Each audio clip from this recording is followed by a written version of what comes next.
자, 여러분, 그래서요, 이제 북유럽 신화에서 오딘이, 맞죠?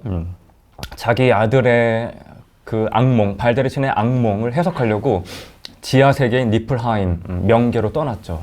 그 슬레이 니프라는 말을 타고요, 맞죠? 거기서 이제 죽은 여자 예언자한테 꿈 해석을 들었어요. 네 아들이 죽을 거라는, 이렇게. 여러분, 그러면 도대체 왜 오딘이 이런 꿈 해석을 뭔가 받아올 수 있는 그런 적임자인 걸까요, 도대체?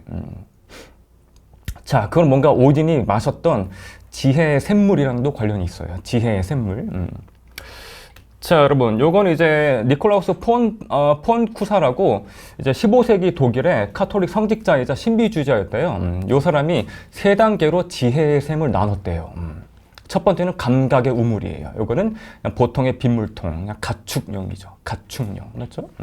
자, 두 번째 여러분 두 번째 샘물의 종류는요, 이성적 또는 철학적인 샘이고, 또 다른 별명은 야곱의 샘이래요. 보통 인간들이 이걸 마신대요. 우리 같은 인간들. 자, 근데 세 번째 여러분, 유익한 지혜의 샘이 있대요. 이거는 뭔가 형이상학적인 그런 물이고요. 사람들이 신이라고 부르는 지존의 아들들이 여기에서 마신다고 합니다. 그러니까 신비주의자는 홀로 가장 안쪽에 있는 공간에 지혜의 물로 전진한대요. 그러니까 세 단계 종류의 물이 있다는 거죠. 맞죠? 자, 여러분, 북유럽 신화에서는요, 오딘, 보탄신이 미미르의 샘물이라고, 여기서 세 번째 단계인 지혜의 샘을 마셨어요. 자, 여러분, 미미르의 샘물은요, 뭔가 마시고 나면은 세상의 모든 거를 파악할 수 있는 그런 멋진 지혜를 주는 그런 샘물이라고 합니다. 근데 보탄 여기 가서, 근데 미미르 이제 거인이 지키는 그런 샘물이었거든요. 근데 조건이 있어요. 이 샘물을 마실 거면은 눈을 한쪽 파야 돼요. 그러니까 눈을 한쪽 주고 이걸 마시는 거예요. 지금 지혜의 샘물을.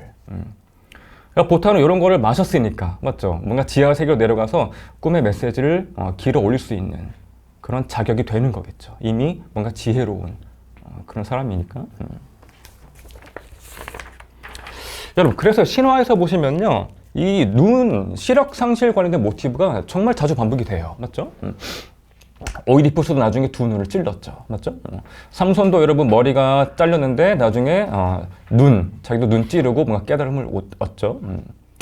그리고 그리스 신화에서는 테레시아스인가 그 장님 예언자 있죠. 그 사람이 또 모든 걸 꿰뚫고 있죠. 가장 지혜로운 인물 중 한 명이죠. 여러분, 그래서 이걸 거꾸로 보세요. 신화에서 시력 상실은 오히려 시력 획득인 거예요. 한마디로 내적인 눈을 뜨는 거예요. 내적인 깨달음인 거죠.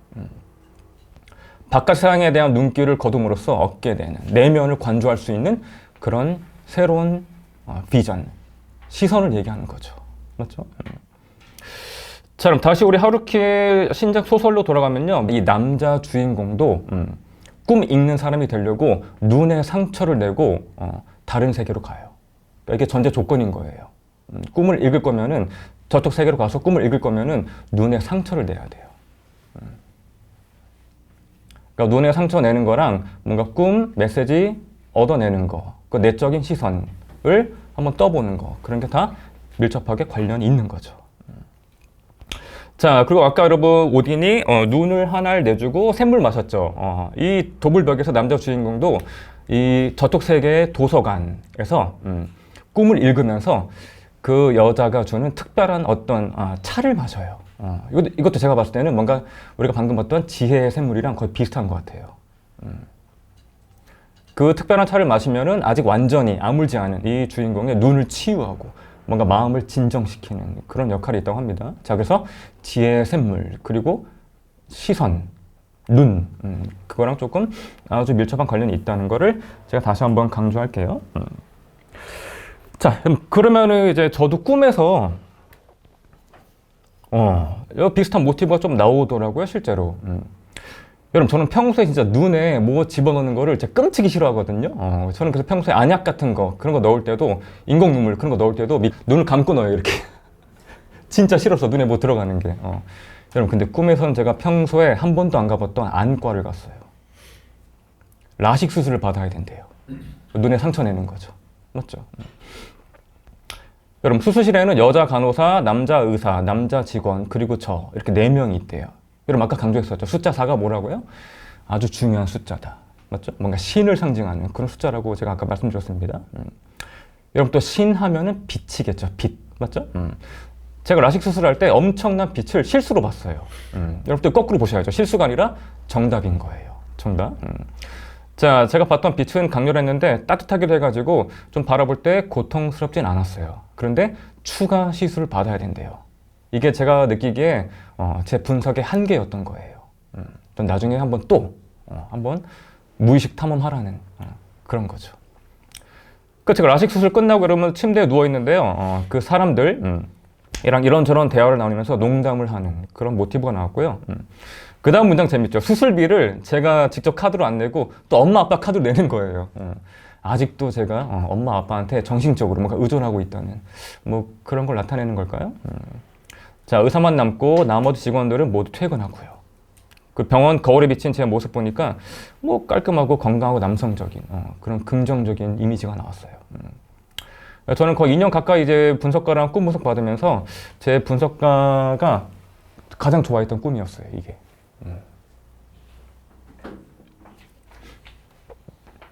자, 그럼 그렇게 뭔가 우리가 눈에 상처를 낸다는 거는 내적인 지혜랑도 뭔가 관련이 있다고 합니다. 그래서 이제 저촉 세계, 뭐 사후 세계가 됐든, 뭐 무의식이 됐든, 뭐 내면 세계가 됐든 그런 거에 대해서 가장 많은 관심을 기울인 나라가 딱 두 군데 있죠. 맞죠? 여러분, 사자의 서가 있는 나라는 딱 두 나라밖에 없어요. 이집트랑 티벳이에요. 맞죠? 여러분, 이집트 상형 문자에서는요, 밑거 요게 있어요. 뜬 눈. 이게 이집트 상형 문자래요. 여러분, 요게 뭘 의미하는 걸까요? 이거나 여러분, 이집트 상형 문자로 뜬 눈이 꿈이래요. 꿈. 그 깨어난다는 의미가 있대요. 왜? 고대 이집트 사람들은 꿈에서 우리가 눈을 뜨고 있다고 믿었대요. 꿈을 뜻하는 이집트어, 요거의 어원은 깨어나다라는 의미래요. 되게 재미있죠. 역설적인 거예요. 오히려 우리가 꿈을 꾸면서 깨어나는 거예요. 그럼 그 어디서 깨어나는 걸까요? 현실이라는 미몽에서 깨어나는 거예요. 현실이라는 미몽에서. 그래서 이 상형 문자에는 항상 번쩍 뜬 눈이 나온다고 합니다. 이게 꿈이래요. 재밌죠. 그러니까 눈, 내적인 지혜, 내적인 시선 이런 거랑 계속 관련이 있는 거겠죠. 맞죠? 여러분, 그럼 우리가 꿈을 통해서 내적인 시선을 뜨고 우리가 꿈 세계에서 바라보는 내면의 시선으로 바라보는 건 뭘까요? 그거는 융의 이제 정신의 지도인데요. 우리가 꿈을 통해서 바라보는 거는 그림자, 그리고 남성분들은 아니마, 여성분들은 아니무스, 그리고 자기, 우리 안에 있는 셀프, 신인 거예요. 신. 자, 제가 오늘 간단히만 설명드릴 건데요. 그림자는 우리 이렇게 개인 무의식층에 있는 거래요. 개인 무의식층, 이렇게. 한마디로 지하 1층인 거예요. 우리가 내면 작업하면서 지하 1층 내려가면요. 여러분이 애써 외면했던, 여러분이 싫어했던 여러분의 모습이 나와요. 그게 그림자인 거죠. 그림자는 그리고 여러분의 열등 기능이랑 여러분이 억압했던 거랑 매우 관련이 있어요. 그러니까 쉽게 보실 거면은 여러분의 MBTI를 거꾸로 보시면 돼요. 그게 여러분의 그림자인 거예요. 그림자. 자, 그리고 우리가 지하 2층, 집단 무의식층 내려가서 만나는 거는 아니마, 아니무스예요. 아니마는 남성분들 안에 있는 여성성, 그리고 아니무스는 여성분들 안에 있는 남성성인 거예요. 그걸 다른 말로 하면은 내면의 반려자예요. 내면의 반려자. 여러분, 진짜 신기한 건데요. 꿈을 적다 보면요. 꿈에서 저 같은 경우는 남자니까 이상한 여자가 계속 나와요. 이상한 여자가. 그게 제 아니마인 거겠죠. 맞죠? 그리고 드디어 지하 3층 저 깊숙이 내려가면은 융이 이제 분석 심리학적으로 만든 개념인 신, 개념인 셀프, 자기를 만나는 거예요. 자기. 그리고 우리가 꿈 세계에서 눈을 뜨고 바라보는 거는 이런 것들이에요. 이런 것들. 자, 그럼 제가 그림자와 관련된 꿈을 하나 보여드릴까 합니다. 자, 이건 제가 3년 전에 꿨던 꿈이에요. 근데 제가 군대 후임이었던 함 XX의 생일 파티를 뭔가 초대받아서 가야 되는 거예요.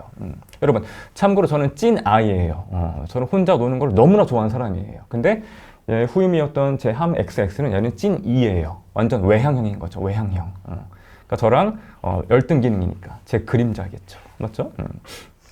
자, 아무튼 걔 생일 파티 장소에는 사람들이 엄청 많이 몰렸어요. 근데 저 보세요. 꿈에서 저 혼자 역시 아이답게 외딴 곳에서 침대에 누워 있는 거죠. 이게 내향적인 사람들의 그런 특징이죠. 혼자 있어야 뭔가 에너지를 얻는 그런 사람들이니까. 맞죠? 자, 근데 어서 파티 장소로 오라는 누군가의 연락을 받았어요. 여러분, 꿈에서 누군가가 연락을 해주고, 누군가가 문자 메시지를 보내고, 누군가 편지를 줄 거예요. 그거 다 여러분 안에서 들리는 내면의 목소리인 거예요. 연락을 받고, 마지못해서 일어나 제가 파티 장소 이동하는 거예요. 한마디로 사람들이 모여있는 장소로 좀 가라는 거죠. 꿈이 저한테. 맨날 그렇게 혼자서 놀지 말고, 너의 열등 기능인 외향, 그런 거 좀 살려보라는 거예요. 왜? 그렇게 해야 야외에서 뷔페로 음식이 차려져 있는데 북경오리 등 진귀하고 맛깔난 음식이 많이 차려져 있는 거죠. 여러분, 꿈에서 음식이 나오면요, 이건 정신적인 에너지 원이에요. 그러니까 먹으면 좋아요. 먹으면 좋아요. 자, 이제 북경오리 하면은 저는 딱 생각나는 게 있어요. 저는 27살 때 비행기를 처음 타봤고, 그때 중국 3박 4일 베이징 간다고 그때 처음 비행기 타봤거든요. 그때 친구들이랑 갔었는데, 제가 원래 혼자 노는 걸 되게 좋아하는데, 그때는 그래도 친한 친구들이랑 가서 그랬는지 되게 좋은 기억이 있어요. 사람들이랑 같이 노는. 그거 비슷한 거죠. 외향적인 거. 좀 사교적이 좀 돼보라고. 그때처럼. 맞죠? 이런 게 그림자인 거예요. 이런 게 그림자. 자, 근데 물론 제가 이 꿈을 못 꾸고 나서, 아, 맞아. 나는 찐 아이니까 이제 찐 이처럼 좀 활동을 해봐야지. 그런 깨달음이 오죠. 근데 또 막상 그런 걸 하려면 너무 힘들어요, 사실. 난 여전히 혼자 있는 게 좋거든. 여전히. 맨날 혼자 밥 먹고, 맨날 혼술하고, 맨날 혼자 공연 보러 다니고, 이런 식으로. 근데 여러분, 꿈이 요구하는 거는 하셔야 돼요. 그리고 그림자의 엄청난 에너지원이 축적이 돼 있어요. 특히 중년 이후에 살아가는 분들은 그 그림자에 축적된 에너지원을 끌어당겨 쓰셔야 돼요. 그게 정신적인 에너지거든요. 그 제가 작년 11월 달인가? 저는 이제 요즘 클래식 피아노를 되게 좋아해가지고, 한국에 이제 여러분 선우예권이라고 그 임윤찬 전에 반 크라이번 콩쿠르에서 우승했던 분이 있어요. 피아니스트인데 작년 12월 달인가? 이제 그분이 뭔가 사연을 공모를 받아서 팬들을 자기 공연에 초대하는 그런 이벤트를 진행하는 거예요. 그래서 제가 이제 사연을 보냈어요. 너무 보고 싶었던 피아니스트니까. 그래서 제가 또 당첨이 됐어요. 초대를 됐어요. 근데 그 행사를 기획하는 그 PD님이 갑자기 저한테 전화하는 거예요. 야, 너 일단 그 이벤트 초대돼서 이제 피아노 리사이틀 공연 볼 수 있는데 너가 보낸 사연이 좀 마음에 들었다. 우리가 그 공연 중간에 너한테 마이크를 넘길 테니까 그 사연 좀 혹시 다른 사람 앞에서 얘기 좀 하라고. 그런 부탁을 하는 거 저한테 PD님이 저한테 여러분 뻥 까고 제가 그 부탁을 받고 바로 그냥 거절해야겠다. 그런 생각이 들었어요. 왜? 저는 찐 아이거든요. 저는 진짜 남들 앞에서 말하는 거 되게 싫어하고 되게 부끄러워하고 그런 자리는 진짜 피해요. 저한테 관심이 이렇게 이목되는 걸 되게 싫어해요. 저는 진짜 농담이 아니라. 그래서 뻥 까고 3박 4일 고민했어요. 이거 취소해야겠다. 막 손에 막 식은땀 나고 막 벌써부터. 여러분 근데 그걸 해야 돼요. 그걸 해야 돼요. 어쩔 수가 없어요. 그래서 제가 했어요.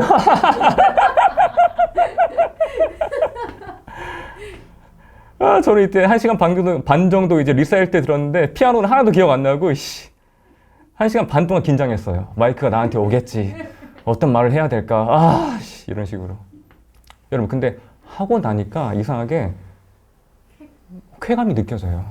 뭔가 힘이 나는 것 같기도 하고. 그게 그림자를 통합하는 거예요. 여러분의 열등 기능을 살려보는 거죠. 열등 기능. 여러분 그런 게 그림자인 거고요.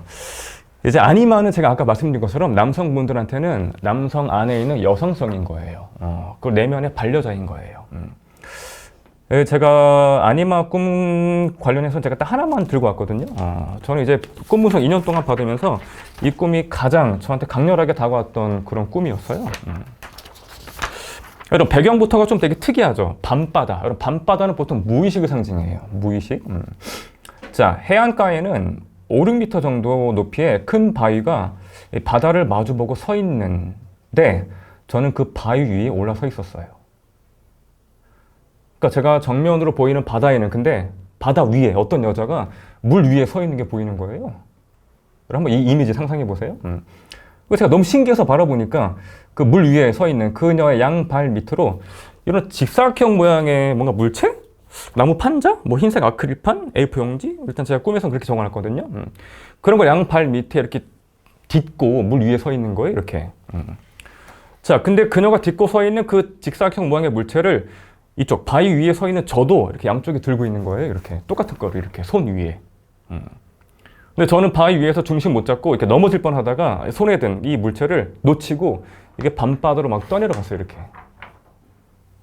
근데 그 꿈에서 나온 그 이상한 제 아니마가 아주 기이한 얘기를 했어요. 야, 그거 네가 방금 놓친 거 내가 너한테 첫 데이트 선물로 준 거니까 그걸 다시 붙잡아 오라고. 그래서 제가 밤바다 헤엄쳐 들어가서 제가 놓친 이 직사각형 모양의 물체를 건져내고 다시 해안가로 돌아오는 그런 아주 기이한 꿈이었어요. 이건 제가 분석도 받았던 꿈인데요. 사실 분석을 받아도 이게 도대체 어떤 의미인지 몰랐어요. 내가 놓친 게 뭐라는 건지, 무슨 첫 데이트 선물로 줬다는 건지 이런 식으로.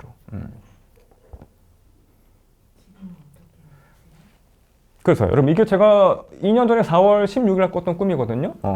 근데 한 2달 후인가? 6월 달인가? 6월 달에 저거 좀 줘보실래요? 저희 집에 택배가 온 거예요. 택배가 왔는데 제가 상자를 딱 열어보니까 이 전원생활이라는 잡지가 똑같은 게 딱 2권이 있는 거예요. 그걸 제가 택배 상자를 딱 열고 이걸 양손에 이렇게 딱 들었거든요. 6월 달에? 이걸 딱 들자마자 저는 이 꿈이 딱 생각났어요. 네모 2개 똑같은 거 이렇게 이 구도. 제가 꿈분석 받으면서 저도 나름 글쓰기 같은 거 되게 좋아해가지고 막 글쓰기 공모전 막 이런 거 한 50군데 넘게 막 냈어요. 뭐 단편 소설도 쓰고 뭐 장편도 나름 써보고 뭐 시도 써보고 뭐 드라마도 써보고 영화 시놉시스 막 써보고 영화 대본 써놓고 여러분 한 55군데 냈는데 다 떨어졌어요. 다 떨어지고 에세이 쓴 게 하나 당첨됐어요. 가작으로. 그래서 30만 원 원고료를 받았거든요. 이게 아니마가 저한테 줬던 뭔가 선물인가 봐요. 그래서 제가 이거를 이따 하나씩 나눠드릴게요. 이런 거예요. 이런 거 참 신기하죠? 그래서 저는 이제 그림자 조금 이제 좀 마무리하고 아니마는 제가 이제 거의 뭔가 분화 발전 못 시켰고요. 그냥 아니마랑 저는 첫 데이트만 하고 그냥 제 분석은 마무리된 거예요, 그냥. 참고로 이제 우리가 여러분 내면의 반려자 아니마 또는 아니무스랑은 여러분 신성혼을 해야 된대요. 결혼을 여러분 2번 하는 거예요. 지금 현실 세계 반려자랑도 하시고요, 내면 세계 반려자랑도 하시고요.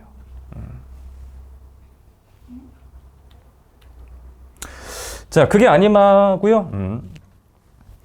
여러분 셀프, 우리가 또 지하 3층 내려가서 보게 되는 셀프는 융이 한번 되게 기이하게 정의 내린 적이 있어요. 자, 셀프는 제가 아까 말씀드린 것처럼 융이 여러분 분석 심리학적으로 신을 뭔가 구상해낸 그런 개념입니다. 여러분 근데 융이 그 셀프, 신을 이렇게 정의했어요. 중심은 어디에나 있는데 그 둘레는 아무 곳에도 없는 원, 이거래요, 셀프가. 여러분 한번 상상해 보세요. 중심은 어디에나 있는데 그 둘레는 아무 데도 없는 원. 자, 여러분 요 똑같은 문장이 하루키의 크림이란 단편 소설에 또 나오거든요. 그 단편 소설에서는 어떤 노인이 나타나더니 주인공 10대 후반의 남자애한테 이렇게 얘기해요. 중심이 여러 개, 아니 때로는 무수히 있으면서 둘레를 갖지 않는 원, 이걸 너는 한번 상상해 볼 수 있겠니? 이렇게 물어봐요, 주인공한테. 그리고 되게 기이한 말 하죠. 그런 원은 분명히 존재한대요. 그런데 누구의 눈에나 보이진 않는데요. 융이 얘기했던 셀프가 똑같이 또 나오죠, 이 구도가. 맞죠? 자, 여러분 그래서요 우리가 요거 중심이 여러 개 또는 무수히 있는데 둘레가 딱히 없는 원, 그런 도상을 상상해 본다면은 요런 게 나온대요.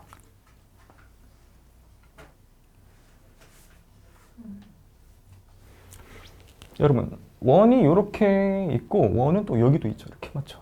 그럼 중심 여러 개가 되는 거고 둘레는 또 없다고 보는 거예요.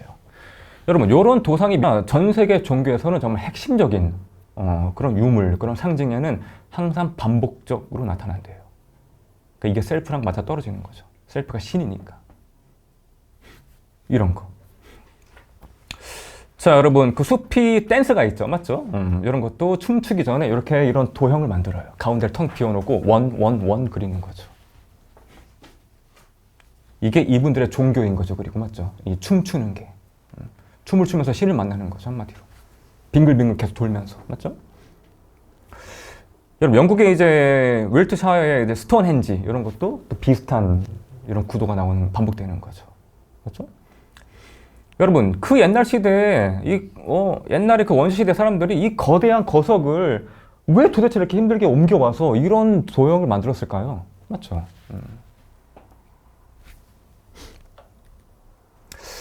자, 이거는 이제 15세기에 스위스의 뭔가 성자였던 니콜라우스 폰 플리에라는 사람이 이 사람이 이제 환영을 많이 봤거든요. 근데 이 사람이 마지막에 본 환영이 신의 얼굴인데 되게 무서운 얼굴이었대요.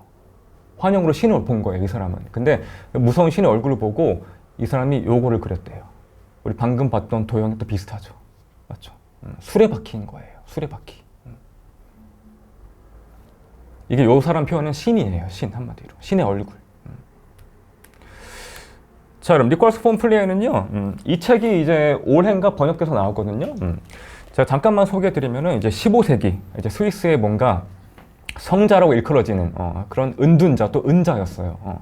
이분은 이제 잘 결혼해서 가족도 있고 심지어 자녀도 10명 있는데요. 갑자기 50살이 딱 되던 해에 가족을 버리고 산속으로 은거했대요. 은거에서 거의 20년 동안 아무것도 안 먹고 살았다고 하는 그런 전설의 인물이래요. 그리고 20년 동안 수많은 환상을 봤는데 이 사람이 죽기 전에 마지막으로 봤던 환상이 그 무서운 신의 얼굴이었고 그걸 표현한 게 이 수레바퀴라고 합니다. 여러분, 그래서 이 사람이 수레바퀴를 그리고 이렇게 얘기했대요. 우리가 인생 살아가는 이 짧은 시간에 우리는 신의 사랑을 통해서 결코 끝이 없는, 말할 수 없는 기쁨을 얻을지도 모릅니다. 그것이 내 수레바퀴의 의미입니다. 이렇게 얘기했다고 합니다.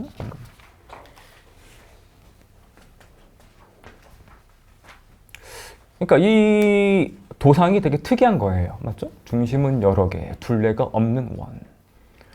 여러분, 그거를 이제 보레스 같은 이제 위대한 작가는 도서관에다가 또 비유해요. 도서관은 하나의 동그란 구울 안에 중심은 모든 곳에 있고 그 둘레는 접근 불가능한. 그러니까 보레스 같은 이런 또 환상과 관련된 맞죠? 글을 많이 써낸 작가는 세상을 우주를 도서관으로 보는 거예요. 맞죠? 그럼 도서관은 하나의 동그란 구고 이런 신적인 또 그런 특징이 있다고 합니다. 자, 그럼 또 도서관 하면 우리 떠오르는 게 있죠. 그 하루키의 신작 소설인 도블벽에도 저쪽 세계에서 그 주인공이 가서 도서관에 가서 오래된 꿈을 읽거든요. 맞죠? 자, 하루키가 묘사하는 그 저쪽 세계의 도서관을 보시면 되게 특이해요. 아무런 표시도 없고 또 사람이 보면은 그곳이 도서관인지도 알기 어렵대요. 근데 여러분 특이하게 16이라고 새겨진 황동 플레이트가 무뚝뚝하게 박혀 있대요. 여러분 아까 기억나요? 숫자 4는 뭐라고요? 신을 상징하는 수다. 그래서 보탄의 말에 다리가 8개였죠. 맞죠? 16은 그러면은 4, 4, 4, 4. 신, 신, 신, 신. 한마디로 여기서 얘기하는 도서관은 상징적인 장소라는 거죠. 그래서 신이 거주하는 그런 장소 같아요. 그래서 이 도서관 묘사하는 거 보시면 되게 특이해요. 이 저쪽 세계 도서관에는 책이 한 권도 없대요. 단 한 권도. 있는 건 꿈밖에 없어요. 그리고 오래된 꿈. 그 주인공이 이 도서관 가가지고 그 오래된 꿈을 읽고 해석하는 거죠. 그리고 도서관에서 내가 하는 일, 여기서 얘기하는 내가 여기 해당하는 인물은 이 남자 주인공이 아니라 이 도서관을 뭔가 관리하는 여자 주인공이에요. 여자 주인공. 여자 주인공이 이 남자 주인공한테 꿈을 주면은 이제 걔가 꿈을 읽어내는 그런 광경이 펼쳐지거든요. 자, 그러면요 하루키의 이 소설에서 도서관이 되게 중요하게 이런 상징으로 나오는데 특이한 게 있어요. 도서관의 주인인 도서관의 관장은 한 번도 언급이 안 돼요. 관장. 이 여자는 그냥 관리인일 뿐인 거예요. 한마디 사서인 거죠. 사서. 그럼 도서관의 관장은 누굴까요, 여러분? 도서관의 관장. 당연히 신이겠죠. 맞죠? 그것도 보르헤스가 옛날에 얘기했어요. 최초이자 유일한 사설은 바로 신이라고. 신은 사서의 우두머리라고. 그래서 우리가 그의 서가에서 시간을 보낼 수 있도록 우리를 초대하는 거래요. 그러니까 신이 보내주는 꿈들을 우리는 읽어가는 사서이기도 한 거죠. 사서. 자, 여러분 이제 멕시코로 한번 가볼까 합니다. 다시. 여러분 멕시코 이제 가면요. 멕시코에서는요. 아즈텍, 옛날에 그 아즈텍 문명에서 이런 특이한 신상 갖고 있는 신이 있대요. 한번 감상하세요. 여러분 신의 자세 치고는 되게 특이하죠. 맞죠? 뭐 이렇게 앉아있고 막 맞죠? 자세가 좀 되게 특이하죠. 자, 신 이름이 여러분 이렇게 나오는데요. 이 신이 아즈텍 신들 중에서 가장 서열이 높은 최고 신이래요. 또 최고 신이 하는 역할은 꿈을 만드는 존재래요. 그리고 그 신은 꿈을 통해서 사람들을 인도했다고 합니다. 그러니까 여러분 우리가 꿈을 통해서 맞죠? 우리의 인생에 뭔가 딜레마, 나의 소명, 개인의 신화 그런 걸 찾아가는 거는 신의 인도를 받는다는 거. 그런 거를 옛날에 아즈텍 사람들은 직관적으로 깨달았다는 거죠. 그 최고신이 다름 아닌 꿈을 만드는 존재라고 합니다. 여러분 이 책이 정말 노란색 칠한 것만 읽으세요. 자, 여러분 그래서 우리의 무의식은 우리를 어디로 데려갈지 하는 방향점처럼 작용한대요. 그러니까 여러분은 꿈의 인도를 받으시면 돼요. 꿈. 그게 한마디로 신의 메시지일 테니까요. 맞죠? 자, 여러분 그래서요 이 니콜라스 폰 플리라는 이 사람이 멀쩡하게 잘 살다가 갑자기 50살 때 왜 가족을 버리고 20년 동안 산속에 틀어박혀서 은자 역할을 했을까요? 자, 그럼 폰프란츠 할머니는 이걸 이렇게 해석해요. 아무런 목적도 없이 단지 떠나고자 했던 마음이 이 사람 사로잡았던 그것이 이 폰프란츠 할머니한테는 더 뭔가 그럴듯하게 여겨졌대요. 자, 그거. 어떤 사람을 떠나게 만드는 거, 방랑하게 만드는 거. 그게 북유럽에서는 우리가 아까 봤던 보탄, 최고신, 오딘이 주로 하는 역할이래요. 또 오탄이 또 방랑자의 신이거든요. 그래서 여러분도 여러분만의 보탄, 오딘 신을 만나시고요. 한번 내면 세계로 여행을 떠나보시면 되게 좋을 것 같아요. 저도 이제 10년 전에 이 은혜 길을 2달 동안 혼자 1000km 이제 걷고 왔는데 그때 제가 방랑을 도대체 왜 떠났을까요? 물론 뭐 저도 나름의 뭐 보탄신의 뭔가 그런 부름을 받았던 걸까요? 아무튼. 자, 여러분 이렇게 스페인 남부 안달루시아에서 쭉쭉쭉쭉 가다가 뭐 살라만카 이런 멋진 도시도 지나고요. 여기 오렌세는 온천 도시예요. 가서 온천도 하고 드디어 산티아고 데 컴포스탈라. 그 야곱 성인의 그 유해가 있는 대성당으로 가서 마무리하는 거죠. 여러분 제가 이제 보통 산티아고 걷는 사람들은요 대성당에서 일단 순례자를 위한 미사를 참석하고 그 다음에 조금 더 가요. 보통 다들 이렇게 조금 더 가면은 여기 스페인에도 땅끝 마을이 있어요. 땅끝 마을. 거길 가시면은 요 표지석이 있어요. 여기 보시면 아시겠지만 땅끝 바다죠. 0km. 이제 더 이상 갈 데가 없다는 거예요. 이제 갈 때까지 왔다는 거예요. 저도 여기까지 당장 갔다 왔죠. 미사를 한번 하고. 여러분 그래서요 제가 이때 10년 전에 산티아고 도착해서 거기서 한 2박하고 성당 가서 뭐 미사하고 좀 더 걷기 위해서 이 땅끝 마을로 왔어요. 여기까지 비석까지 보고 다시 이제 걸어 내려오는데 믿거나 말거나 이거 진짜 믿거나 말거나인데요. 제가 아까 말씀드렸던 노란 나비가 제 앞에 나타났어요.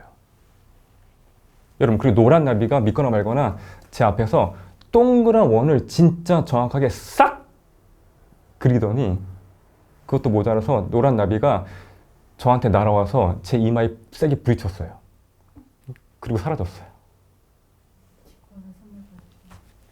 신기하죠, 여러분? 아무도 안 믿겨지시죠? 근데 제가 순례 갔다 와서 친구들 만나자마자 맨날 했던 얘기 그 얘기였어요.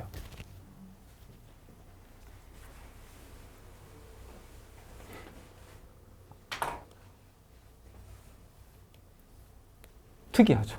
맞죠?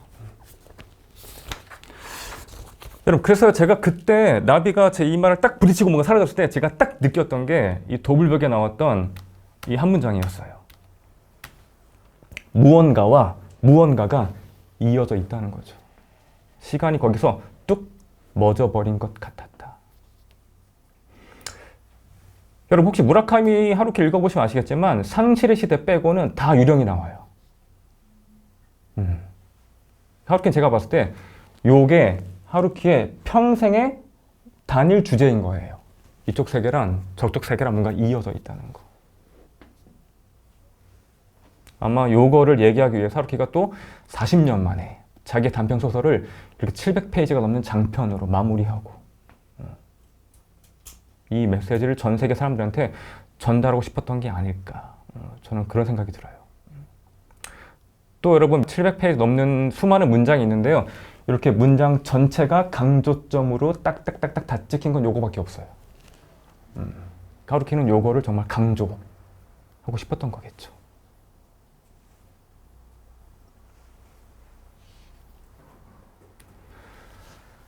처음에 봤던 이 나비, 이걸로 제가 마무리하고 싶어요. 여러분, 나비는 영어로는 버터플라이인데 그리스어로는 푸시케, 영혼이래요. 영혼. 여러분, 우리가 잘 모르겠어요. 여러분들은 어떤 영혼에 대해서 어떤 생각 갖고 계시는지. 근데 영혼이 뭐 있다 없다 뭐 그런 논의는 정답이 없는 거니까 일단 맞죠? 별로 생산적이지 않는 그런 논의 같고, 영혼이 있다고 믿으면은 조금 더 세상이 재밌고, 맞죠? 조금 더 재밌고 뭔가 신비롭고 그런 거 아닐까요? 저는 그런 생각이 들어요. 자, 이렇게 마무리하고 제가 질문 몇 개 받고 마무리하겠습니다. 혹시 질문 있을까요? 아까 말씀하셨는데 여러분, 한국의 융합파 분석가들이 제가 기억하기로 한 30 몇 분이 계세요 지금. 그래서 네이버 가시면요, 한국융연구원이라는 사이트가 있거든요. 자, 그럼 여기 가시면요, 이제 한국의 분석가 면허증 갖고 있는 그런 분들을 여러분이 다 확인할 수 있어요, 깔끔하게. 여기 있죠, 여러분. 자, 본원 수료 분석가인가? 여기 있다. 한국의 융합파 분석가. 이제 이부영 쌤은 이제 국내에서 1번이에요. 분석가 면허가. 이제 지금 요분은 제가 기억하기로 80대 초반인가 중반이신데 아직도 정정하게 활동하시고요. 저도 이제 작년인가? 그 한국융합파에서 하는 추계 분석 심리학 세미나 가서 뭐 발표도 듣고 했는데요. 정말 인상적이었어요. 그때 분석가들이 많이 발표했는데 이부영 선생님이 마지막에 싹 다 정리하면서 이 많은 분석가들이 못 보고 지나갔던 거를 싹 다 지적해줬어요. 거의 한국의 최초, 그리고 최고령 분석가이신 거죠. 이렇게 보시면요, 여러분, 제가 기억하기로 50% 이상은 다 정신과 의사예요. 근데 만약에 꿈 분석 받고 싶은데, 난 좀 되게 우울해. 좀 우울증 약 처방, 그런 것도 받고 싶어. 이제 그런 분들은 정신과 의사 면허가 있는 그런 분들한테 가면 좋겠죠. 자, 제가 아까 말씀드린 것처럼요, 여러분, 꿈은 항상 여러분이 못 보는 맹점 지적해줘요. 그래서 꿈은 객관적인 시선 갖고 있는 다른 사람이랑 보는 게 너무나 중요해요. 그래서 기회 되시면요, 한번 꿈 분석을 꼭 한번 받아보세요. 아주 엄청난 새로운 세상이 열릴 거예요. 그건 제가 장담할 수 있어요. 되게 많죠, 맞죠? 뭔가 처음에 상담 약속을 잡는 거예요. 그럼 너가 왜 분석 받으려고 하니? 이런저런 얘기를 한 30분 정도 한 다음에 그 다음에 결정하는 거예요. 그 다음에. 그러니까 여러분 한번 만나보시고 한번 촉이 올 거예요. 뭔가 나랑 좀 그래도 맞을 것 같다. 그런 분들이랑 이제 분석을 받으시면 되겠죠. 한번 여러분 언젠가 꿈 세계는 한번 꼭 한번 그렇게 탐험을 해보시길 바래요. 그 한번 못 경험하고 죽는 거는 제가 봤을 때는 너무나 안타까워요. 너무나.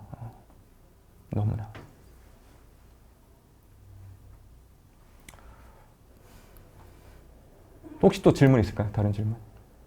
지금도 계속 노트를 쓰고 계세요? 지금은 제가 사실 꿈에 대한 관심이 이제 분석이 끝나고 저도 일이 바빠지고 그러니까 예전만큼 그렇게 있진 않아요. 근데 요즘도 중요한 꿈은 막 이렇게 적고 있죠. 제가 작년 말에 꿨던 꿈 하나만 소개해드리면은, 제가 꿈에서 이제 뭔가 사주를 보러 갔어요. 사주를 보러 갔는데 어떤 할머니가 있는 거예요. 어떤 할머니가 저한테 딱 한 줄로 얘기해줬어요.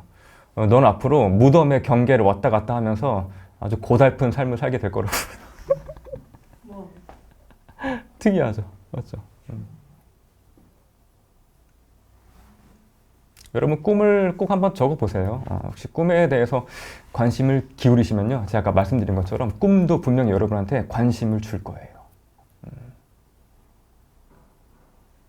또 질문 있을까요? 아무거나 한번. 본인의 꿈을 한번 해보시는 거 어때요? 여러분 뭐 최근에 재밌게 꾼 꿈 뭐 그런 거 있으실까요? 뭐? 제 꿈 얘기 많이 들으셨으니까. 아니면 내가 그동안 살면서 꿨던 꿈들 중에서 가장 인상 깊었던 아직도 뇌리에 남아있는 그런 꿈 혹시 없으실까요? 꿈보다 요즘 특이한 꿈을 꾼 적이 있는데 예. 4살 때 꾼 건데 꿈에 이렇게 사막에 가 있었는데 누군가가 탑을 이렇게 세우고 있는 거예요. 와. 근데 갑자기 옆에 예수로 생각되는 사람이 나타나서는 너는 저 인간 저놈들이 뭐 하는 것 같으냐? 오. 이렇게 해서 저 탑을 쌓아서 뭔가 그냥 하늘에 도전을 하는 거 아니냐 이렇게 얘기했더니 참 한심스러운 인간들이다라고 하면서 뭔가를 얘기를 하다가 그냥 깼거든요. 근데 저는 무신론자이고 사실 신의 존재를 그 우리말로 뭐라 그러나 그 말도 안 되는 소리라고 생각한 게 10대 초반에 신은 없을 것 같아 라고 생각해서 아주 철저히 무신론자였는데 21살 때 갑자기 그 꿈을 꿔가지고 이게 뭐지? 이런 생각을 해가지고 그 꿈을 이제 여러 명한테 얘기를 했더니 교회 다니라는 꿈이야. 이게 제일 많았고 그건 아닌 것 같은데 아니 그래서 뭐 분석을 받고 싶은 꿈 중에 하나이긴 해요. 아주 재밌는 그런 꿈이네요. 탑을 쌓는다, 맞죠? 그 인간들이 예수님이 나와서 그걸 한심한 사람들 이렇게 네. 뭐 얘기하고, 맞죠? 바벨탑 같은 그런 이미지가 그렇죠. 느껴지는 거죠, 맞죠? 여러분, 근데 그 꿈을 거꾸로 보세요, 한번. 거꾸로. 제가 추천해 드리고 싶은 꿈 방식은 거꾸로 보는 거예요. 여러분, 요 책 읽어보시면요, 그 탑, 그 상징 나오거든요. 탑이 또 신을 상징하는 거예요. 신. 그래서 인간들이 한심해 보이죠. 탑을 쌓고 있고. 거꾸로 보세요. 그거 되게 숭고한 작업이에요. 신을 만나려고 탑을 쌓는 거예요, 사실. 그러니까 그거 좀 하라는 거지, 너한테. 넌 무신론자였으니까. 10대 중반 후반에. 그렇게 덱을 맞춰주는 거겠죠. 그렇게 해석할 수도 있구나. 거꾸로 보는 게 더 좋아요, 오히려. 그러니까 절대 한심한 일이 아닌 거예요. 여러분, 맨날 뭐 꿈 꾸고 꿈 적고 그런 게 그냥 꿈에 관심 없는 일반인들이 보면 얼마나 한심해 보여요. 맞죠? 근데 그게 되게 숭고한 일이잖아요. 꿈이 신의 메시지라는 걸 우리가 깨닫게 된다면. 그래서 거꾸로 보시면 좋을 것 같아요. 그래서 교회를 다니라는 주변 분들의 해석도 맞긴 맞는 거죠, 사실. 뭔가 조금, 그게 꼭 근데 카톨릭의 뭐 신이 됐든 그런 건 상관없고 그냥 너 안에 있는 내면의 신. 그런 걸 물론 상징하는 거겠죠. 뭐 보탄이 됐든, 뭐 예수님이 됐든, 뭐 이런 식으로. 근데 그러면 나 꿈을 꿨을 때 감정이 느껴지는 경우가 많은데 그렇죠. 그 감정도 거꾸로 보는 게 좋은 거예요. 감정은 보통 되게 진실한 경우가 많은 것 같아요. 감정은. 그리고 보통 만약에 깊은 데서 정말 내면 깊은 곳에서 우러나오는 그런 꿈이라면은 경외감이 들어요. 경외감. 뭔가 두려워하면서도 뭔가 공경하는 그런 특이한 감정이 들어요. 그래서 저도 이제 아니마 꿈 요거는 진짜 딱 그런 느낌 들었어요. 제가 꿈을 적으면서 진짜 벌벌 떨었어요. 농담이 아니라. 이 여자가 뭐지 도대체? 그런 식으로. 그래서 감정은 조금 정확하다고 봐요. 감정은. 또 감정 반응 강하게 느껴지는 꿈일수록 되게 중요한 꿈이겠죠. 되게 중요한 꿈이겠죠. 질문. 그 꿈속에서 내가 꿈꾸고 있는 걸 알아차리는 거를 민족 철학 쪽에서는 좀 깨달음의 그런 경지에 오른 사람들 그렇죠. 그런 걸로 많이 해석을 하는데 이 융합파 쪽에서는 그런 걸 어떻게 설명을 하는 모델이 있나요? 융학파에서는 그런 자각몽에 대해서 뭔가 자세히 설명하거나 그런 거를 저는 한 번도 본 적이 없는 것 같아요. 그냥 그런 종류 꿈이 있다는 건 물론 언급하는데 자각몽이 갖고 있는 그런 상징적인 의미? 뭔가 꿈 세계로 아주 깊게 들어갔다는 그런 의미, 인도 철학의 그런 의미, 그런 건 딱히 부여하진 않는 것 같아요. 적어도 제가 읽었을 때는 그런 식의 중요성을 부여하는 내용은 본 적이 없었어요. 예.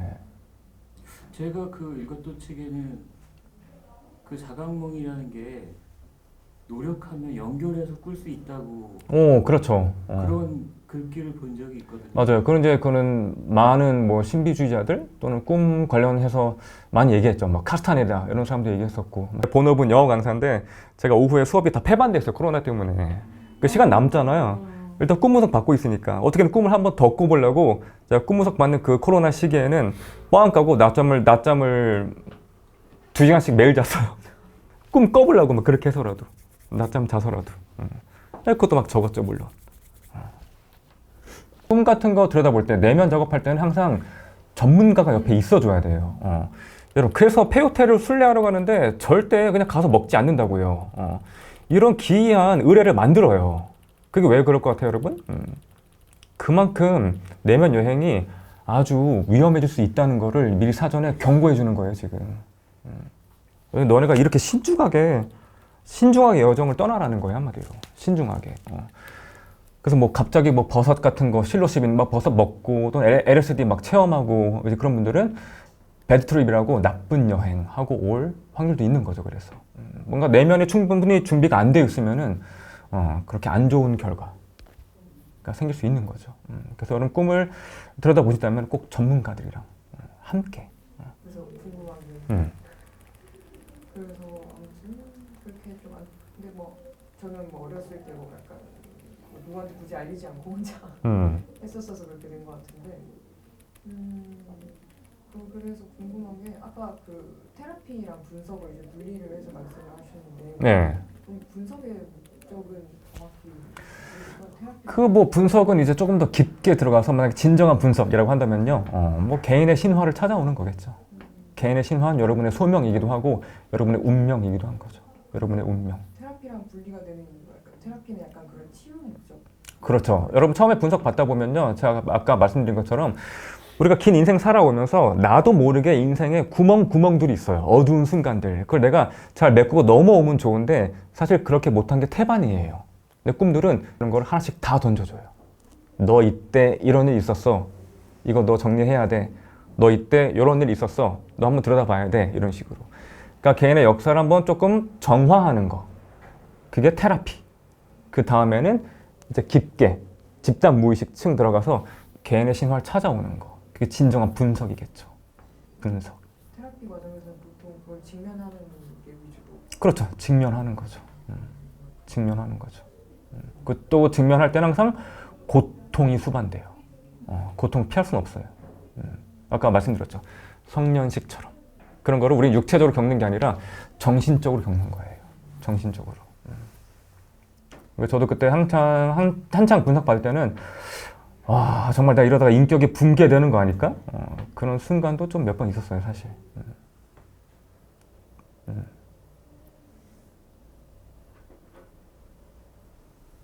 또 하나만 뭐 질문 더 받을까요? 또 질문 없을까요, 아무거나? 마지막에 왜 어떻게 끝내셨어요? 마지막에요? 저는 일단 분석가 될 거면요, 일단 50번의 분석을 받아야 돼요, 무조건. 50회를.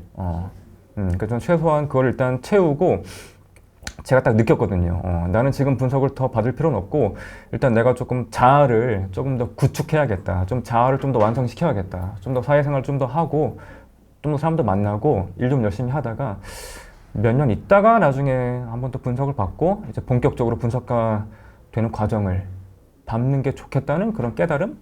그런 게 있었어요. 그런 거. 그래서 그만두게 된 거죠, 저는. 그 마지막으로 저 만다라를 보통 이름은 만다라라고. 네, 만다라 상이에요, 맞아요. 네. 근데 그 불교적인 캡체하고는 전혀 연계시켜서 설명을 안 해주셔가지고. 그렇죠. 제가 일단 오늘 포커스가 불교랑은 뭐 상관이 없었으니까, 맞죠? 근데 여러분 적절한 지적이죠, 맞죠? 칼융 이제 뭐 집단 무의식, 뭐 무의식, 분석 심리학 그런 거 얘기하면서 정말 또 많이 인용했던 게 불교에서도 선불교예요. 선불교. 선불교의 뭔가 공안, 뭔가 화두 그런 거 다 역설을 깨우치게 만들려고 하는 거거든요, 인간들한테. 맞죠? 역설이 또 융이 항상 얘기하는 이제 대극의 통합이겠죠. 춥고 더운 게 그냥 같이 있는 거예요. 그게 역설인 거죠. 이거랑 이거랑 이어져 있는 거. 의식이랑 무의식 세계랑 이렇게. 그 역설을 추구하는 게 우리의 진정한 목표. 또 그게 융이 얘기했던 뭔가 개성화 과정. 그런 거죠. 맞아요. 만다라상이에요. 또 이런 만다라상은 여러분 꿈에서 자주 나와요. 특히 여러분이 정말 정신적으로 뭔가 취약할 때 그때도 나올 수 있고요. 좀 자리를 잡으라고. 그때 나올 수 있고 너가 정말 내면 작업을 잘 하고 있다는 그런 칭찬의 신호. 그때도 나올 수가 있어요. 칼융에 대해 좀 더 이제 관심이 뭔가 있다. 한번 좀 더 뭔가 배워보고 싶다. 그런 분들은요. 제가 이제 설날 지나고 화요일부터 저녁에 칼융 수업하거든요. 줌으로. 시간 되시면은 또 그때 오셔서요. 여러분 꿈도 공유해 주시고 그런 시간을 보내면 좋을 것 같습니다. 자, 오늘 특강을 이렇게 마무리하겠습니다. 주말 잘 보내세요. 첫 번째 수업. 맞아요. 일기 또.